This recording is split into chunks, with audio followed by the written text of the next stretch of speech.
to Daily Focus on this beautiful Wednesday morning. I don't know if you had a chance to get out at daybreak this morning, but I was able to go out as the morning was just starting to dawn, and it felt like fall. It was very cool and had that fall feeling, a little nip in the air. And that was a very refreshing feeling after many days of humid heat that we've experienced. God has a purpose for all of it, and we're certainly thankful. I enjoy the fall weather. I just really do. It's always been my favorite time of year. So it gave me a little hint that fall is on its way. Summer is coming to a close. Certainly we see a little bit of that as the days are getting shorter. It's not getting light quite so early in the morning. But anyway, we're in Proverbs chapter 22. And I mentioned yesterday that really there's a clean break here, and there's going to be almost a turning of focus that Solomon is going to take, and those that participating in the writing of Proverbs. And he's really going to zero in. We talked about verses 17 and 18. We're going to read them and then launch into this next section of Proverbs. Proverbs chapter 22, verse number 17 says, "Bow down thine ear and hear the words of the wise, and apply thine heart unto my knowledge. For it is a pleasant thing if thou wilt keep them within thee. They shall with all be fitted in thy lips, that thy trust may be in the Lord. I have made known to thee this day, even to thee. Have not I written to thee excellent things and counsels and knowledge, that I might make thee know the certainty of my words of truth, that thou mightest answer the words of truth to them that send unto thee? Rob not the poor because he is poor, neither oppress the afflicted in the gate. For the Lord will plead their cause and spoil the soul of those that spoil them." So God is teaching us here in this transition to really focus on the path of wisdom. And Solomon tells his son here, I have been very careful to tell you what is wise. I have told you very clearly that God would reveal himself in knowledge. And he only is able to do that on the path of wisdom. And so stay on that path. Verse 19 says that thy trust may be in the Lord. I have made known to thee this day, even to thee. In other words, Solomon is saying this path, the will of God, the path of wisdom, the path to conform to the person and character of Jesus Christ, this path is the only path for blessing. It's the only path that brings joy and peace. It's the only path that God chooses to bless. He's warned and warned and warned of all these other paths, but here he's going to really zero in on what this path of wisdom really brings.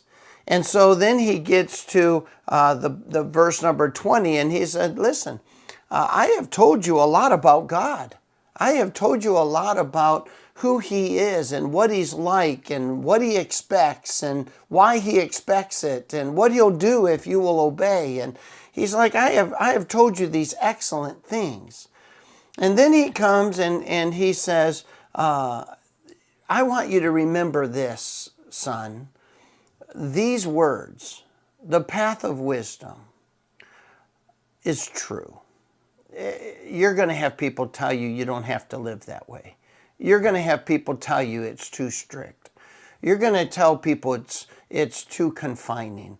You're going to have people tell you all kinds of stuff to get you off of that path. But son, I'm telling you, the path of wisdom is all true. And so he makes that statement. And then he says, here's part of that path of wisdom.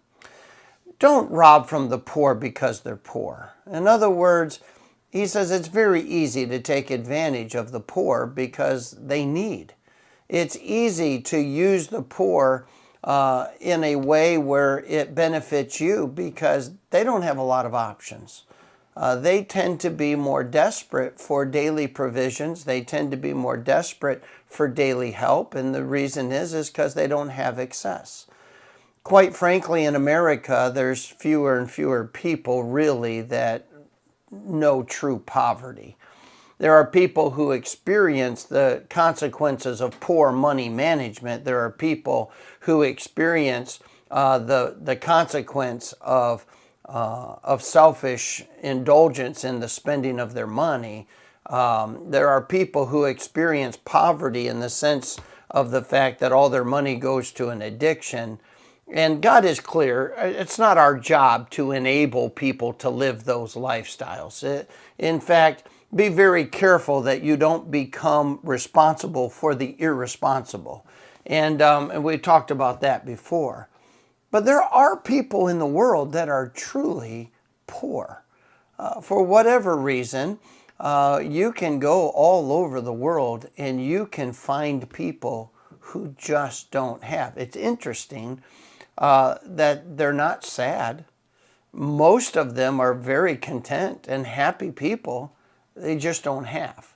And every day they need to go and find food or find work enough to provide food for the day. And God says, listen, I want you to know something. When you are sensitive to the poor, when you are careful to meet their needs, when you're willing to take of your access to truly make a difference in the life of someone else who needs, God takes notice. And I love what he says there in verse number 23, for the Lord will plead their cause. In other words, it's the Lord who promised to meet the needs of his people, especially those that are poor. And he pleads their cause. And spoil the soul of those that spoil them. In other words, when you take that which God has entrusted to you to help them see that God is taking care of them who are poor, and you are God's agent to meet their needs so that God can be glorified, God notices that you were willing to do that, and he'll spoil you. And it's not that we spoil the poor to get spoiled. We spoil the poor because God gives us opportunity and he's commanded us to do that. But in that path of wisdom, that path of obedience comes blessing. And so God reminds us, stay on the path of blessing. Here's what it looks like. Be faithful.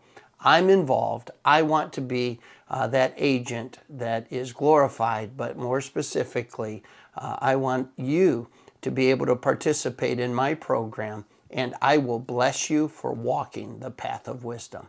May God bless you today. May he meet every need that you have. May we be very sensitive to what the Spirit of God would have us do to meet the needs of others. And I'll see you tomorrow morning at 9 o'clock.